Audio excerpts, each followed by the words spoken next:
বন্ধুসকল, আলফা স্বাধীনৰ সেনাধ্যক্ষ পৰেশ বৰুৱাৰ বৃহৎ মন্তব্য যে জুবিনৰ হত্যাকাৰীক আমি কিয় মাৰিম বা জুবিনৰ হত্যাকাৰীক মই কিয় মাৰিম, কিয় গুলীয়াই মাৰিম জুবিনৰ হত্যাকাৰীক বুলি প্ৰশ্ন উত্থাপন কৰিছে পৰেশ বৰুৱাই। যিহেতু অসমৰ ৰাইজে কৈ আছে যদি অসম পুলিচে বা অসম আৰক্ষীয়ে নোৱাৰে তেন্তে আলফাই ইয়াৰ বিচাৰ কৰিব লাগে বা আলফাই গুলীয়াই দিয়ক বুলি বহুতে কৈ আছে যে আলফাই ইয়াৰ বদলা ল'ব লাগে বা জুবিনদাৰ যিসকল হত্যাকাৰী আছে তেওঁলোকক শিক্ষা দিব লাগে বা তেওঁলোকক মাৰিব লাগে। সেইটো আলফা স্বাধীনৰ কাম হয়, বহুতে কৈ আছে যে বহুতে উত্থাপন কৰিছে।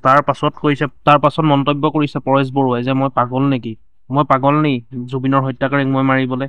বিভিন্ন ধৰণৰ তেনেকুৱা প্ৰশ্ন কৰিছে আলফা স্বাধীনৰ সেনাধ্যক্ষ পৰেশ বৰুৱাই। আপোনালোকক কি ক'লে ভিডিঅ'টো আপোনালোকে শেষলৈকে চাই থাকিব। ভাইৰেল হৈ পৰিছে এটা কল ৰেকৰ্ডিং, আপোনালোকৰ কল ৰেকৰ্ডিংটো মই শুনাই আছোঁ, আপোনালোকে ভিডিঅ'টো শেষলৈকে চাই থাকিব। আলফা স্বাধীনৰ সেনাধ্যক্ষ পৰেশ বৰুৱাই কি ক'লে, জুবিনৰ হত্যাকাৰীৰ বিষয়ে কি ক'লে, আপোনালোকে ভিডিঅ'টো শেষলৈকে চাব। মই ভিডিঅ'টো আপোনালোকক দেখাই আছোঁ, অডিঅ'ত কি ক'লে শুনক। মানুহে কৈছে যে আলফাই মাৰিব লাগে, পৰেশ বৰুৱাই আমুক কৰিব লাগে, এনেকুৱা কৰিব লাগে। মই পাগল হ'ব লাগিব এইটো কাৰোবাৰ মানে অনুভূতি আবেগ প্ৰৱণ হৈ এটা ভুল কথা কিছুমান কয়, এইটোতো আমি মানি ল'ব নোৱাৰো নহয়। ৰাজনীতি দলবিলাকতো লাভান্বিত হোৱাকে থাকিব, বিজেপি হওক, এজিপি হওক, আজাপ হওক, কংগ্ৰেছ হওক, চবেইতো নিজৰ নিজৰ তালে তালে চলিব। এতিয়া মৃত্যুৰ পিছতে এইবিলাক কথা ওলাব পাৰে নে? জুবিনৰ হৃদয়ত এনেকুৱা কৰিছে, হৃদয়ত এনেকুৱা খাইছে, চামকানু এনেকুৱা কৰিছে, আমুকে এনেকুৱা কৰিছে।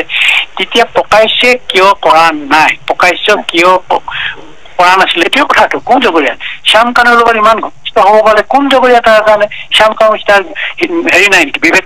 জুবিনৰ বিবেক নাই, জুবিনৰ পৰিবাৰৰ বিবেক নাই? চবৰে বিবেক আছেতো, চবেইতো হাইলি এডুকেটেড মানুহ, চবেই জানে, ঘৰৰ মানুহে জানে, তাৰ পৰিয়ালবৰ্গই জানে, তাৰ বন্ধু বান্ধৱে জানে, জুবিনৰ হাৰ্টটো বন্ধুসকলে জানে কোন ভাল।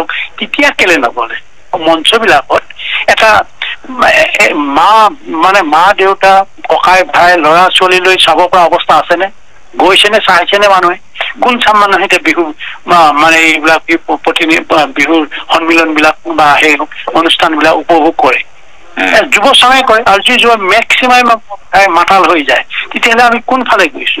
তাক সেই লৈ কোনোবাই মাত মাতিছিলে, মতা নাই। আমাৰ অন্ধভক্ত বিলাক আছে, আমিয়ে আছো, আমি সকলোৱে আছো, আমি প্ৰতিবাদ কৰা নাই বা উশৃংখল হ'বলৈ দিছো।